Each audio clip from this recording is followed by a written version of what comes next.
আমরা এখন যাচ্ছি খাবার খেতে স্কুলে। কিন্তু ভাই শেষে আমাদের সঙ্গে এরকম স্ক্যাম হয়ে যাবে আমরা বুঝতে পারিনি। तो चलिए शुरू करते हैं। বন্ধুগণ, আমরা সব বন্ধুরা অনেকদিন পর ইউনিয়ন হয়েছে, সব মানুষের মতো দেখতে জানোয়ার, ঠিক আছে? এক একটা মুখ দেখো অশ্লীল। তাই সব কটা চুতিয়াকে নিয়ে চলে গেলাম আমাদের সেই প্রিয় জায়গায়। আমরা এখন যাচ্ছি খাবার খেতে স্কুলে। মেমারি বিএম ইনস্টিটিউশন ইউনিট 1 জিন্দাবাদ জিন্দাবাদ। দাদা দেখি কুপনটা। কি দেখবি? কুপনটা দেখি, কুপনটা। কুপন? কিসের কুপন? এই কুপনটা, এটা না দেখালে ভেতরে ঢুকতে দেওয়া যাবে না।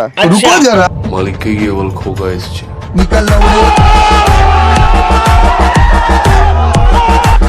দেন জুনিয়রদেরকে কেলিয়ে ডাইরেক্ট চলে গেলাম খাবার জায়গায়, কিন্তু সব রুম ফুল থাকায় আমাদেরকে খেতে দেয়নি, আমরা না খেয়ে আছি। তাই এই সুযোগে একটু স্কুলটাকে ঘুরেও দেখে নিলাম আর চলে গেলাম আমাদের প্রিয় জায়গায়।